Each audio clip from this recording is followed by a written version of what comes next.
Hey guys, Yoda Code 43 here today with another car review for you.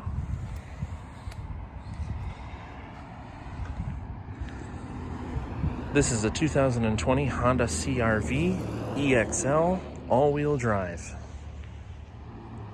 So first we're going to walk around the vehicle, talk about the styling, talk about competition and the segment it's in. So the CR-V was redesigned again for the 2019 model year. The 2020 is effectively a carryover with, I think, some added safety features. It has pretty clean lines in the middle section of the car with a pretty aggressive front and rear end treatment. Some wildly shaped taillights, as you can see here. All-wheel drive and CR-V and Honda logos very prominent on the back of the car.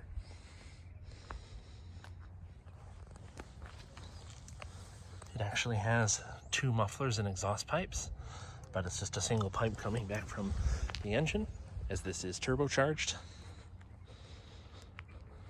Large push-style fuel door on the side of the car. Oh no, I lied. This is a Honda, so it'll have a release on the inside.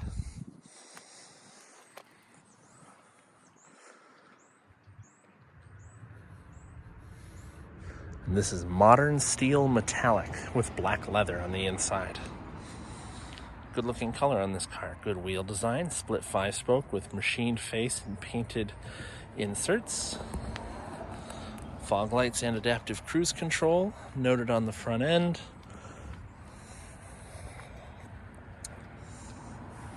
Yeah, looks pretty good overall. Also has a sunroof up on top. Next we'll talk window sticker. Fuel economy is noted 27 city, 32 highway, 29 combined. This 1.5 turbo has 190 horsepower and 173 pound-feet of torque. 1.5 liter 4-cylinder engine with Honda's CVT transmission. Like I said, this one has leather, has wood trimming on the inside, has the power moonroof, 18-inch alloys with 235/60 18 tires, LED fog lights, it turns out, adaptive cruise control, collision mitigation braking system, lane keep assist, and road departure mitigation. So these are all standard features on this car as far as I understand, at least on the EXL trim. So, other than that, yeah, there's no options on here. You get a full tank of fuel and your total price is $32,770. Great crash test ratings on this vehicle as well. And final assembly in Indiana. Next, we're going to go through under the hood, inside the tailgate, and then the interior. This should be keyless entry. Listen to the sound of the doors. Pretty solid sounding. Oh yeah, so this is gas door release down here. Pulls just like a hood release.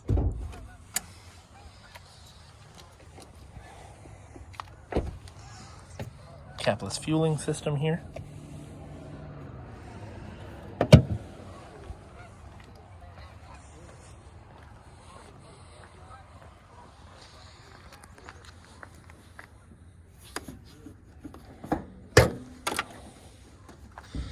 Honda's Earth Dreams Technology turbo engine, the 1.5 liter.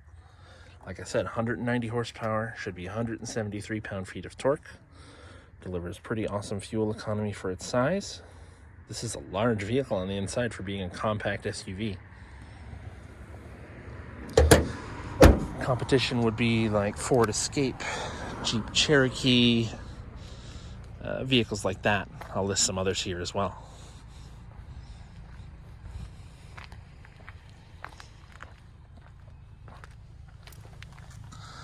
Rear view camera next to the power release.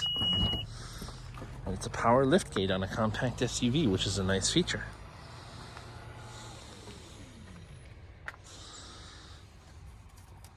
Cargo cover. Takes a bit of effort to pull out. Otherwise, you can flip it up and away. The space back here is pretty good. Full-size spare underneath, as this is an all-wheel drive. Looks like seat releases on the side here as well. Yep, that's exactly what it is. But you're supposed to undo the seat belt so it'll retract into the ceiling there for the center seat. And then this will, with effort, pull back and lock into the sides here. You can pull down with a handle or just push the button and let it do its thing.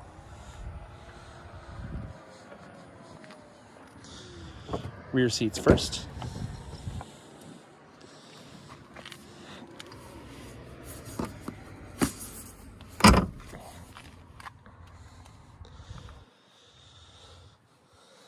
Doors have nice space in the bottom with space for a water bottle.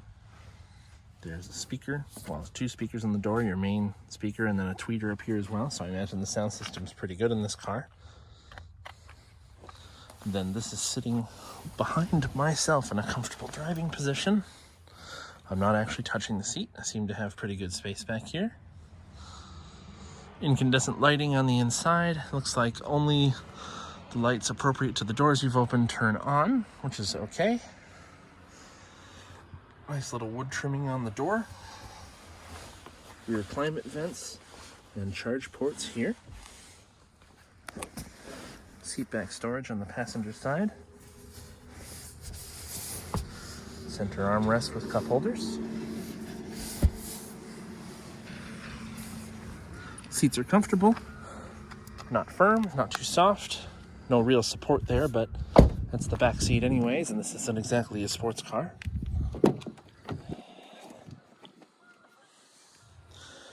Driver's door, typical controls. This EXL trim also has memory.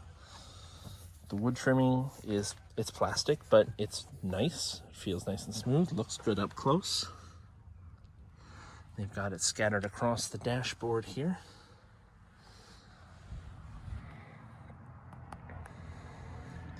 Seat design is nice, perforated leather in the middle.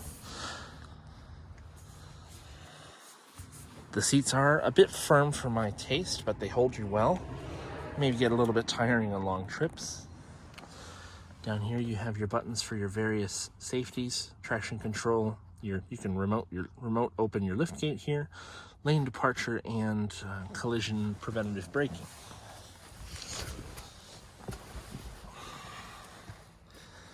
Fully digital gauge cluster in the middle, large screen here, and then bar gauges for your fuel and your coolant temperature on the sides.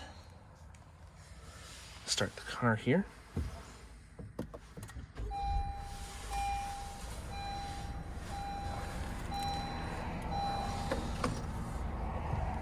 Close the door. Fuel's a bit low in this car. But like I said, nice clear screen. Engine makes a decent tone for its size and for being a 4-cylinder. Various information you can go through here. Your fuel mileage, your driver attention level, how your drive is being distributed, service messages, music, phone, switching to kilometers an hour if you so choose, and then various other messages.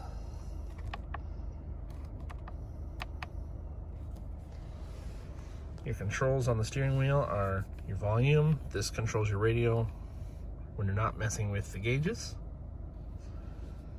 Phone controls, and voice activation, I should say. Then cruise controls. This car has adaptive cruise. This sets your distance. And then this is your lane keep assist. You can also change right here on the steering wheel. Honda's infotainment system is pretty decent. It is a touchscreen. Seems to respond pretty well. It's a little bit slow by today's standards, but certainly not bad.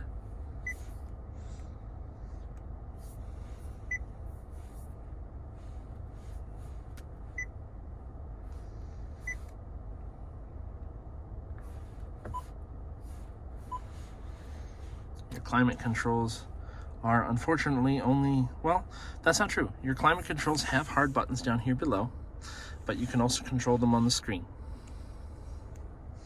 And you do have a hard volume button and on-off button. There are heated seats in this model. Your engine start-stop button turns red when the car is running, which is pretty interesting. Auto stop-start, economy mode, electric parking brake, and then your hill hold assist. Lots of storage. Also noting the charge ports down here, one of which is to connect your device to the radio. Also just a typical mechanical shifter.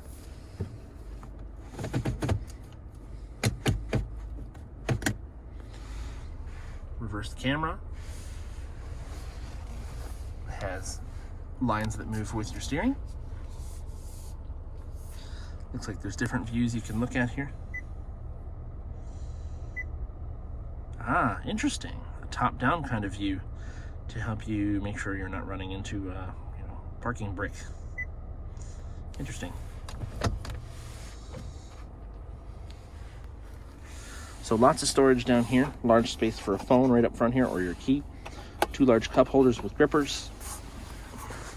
The center armrest is a slider, which is sweet. And then this space is actually kind of all open, but this slides back to allow you further space underneath. Oh, that folds too. Very nice, very nice.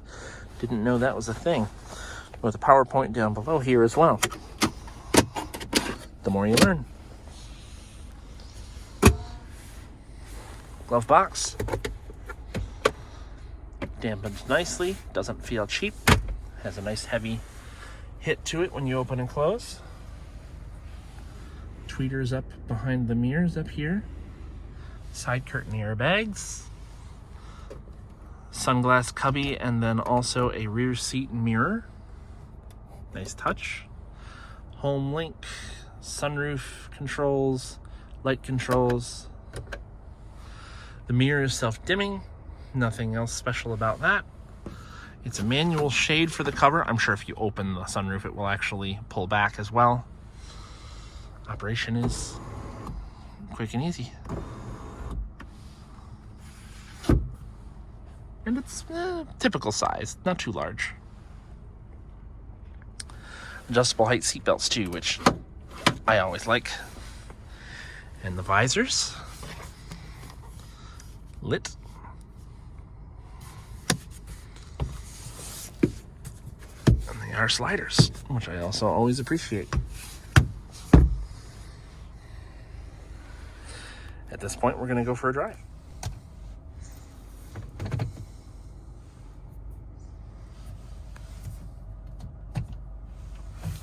Try out sport mode so we can do a little acceleration test.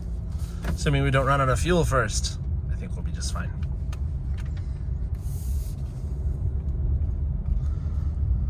When you get a bit of sun on the main gauge screen, it can be a little bit hard to see, but it's really not too bad. Okay, so we're going to do this right here. 0 to 60.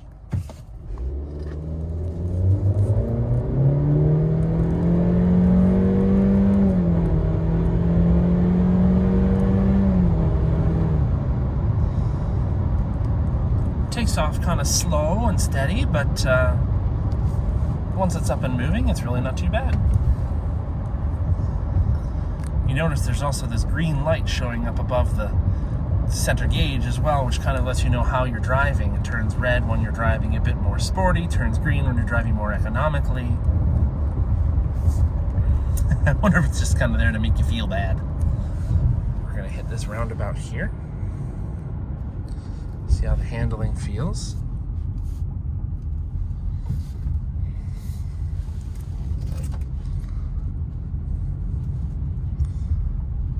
Nice sharp steering. No complaints from the tires. So now if I just want to step into it a bit.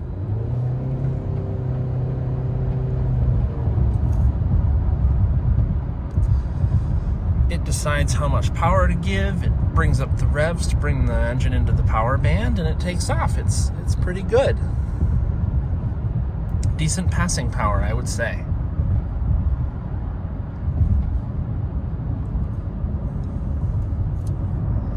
I like how it drives. The road noise is pretty good.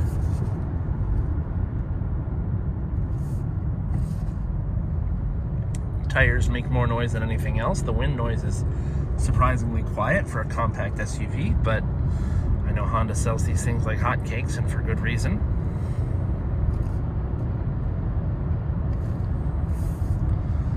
Dash vents are large, move a lot of air.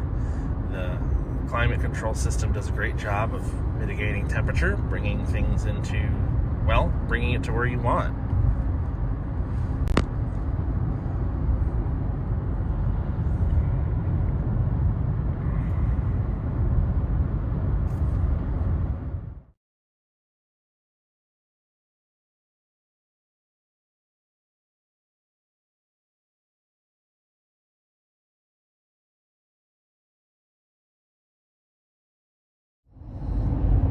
So, 2020 Honda CR-V EXL all-wheel drive.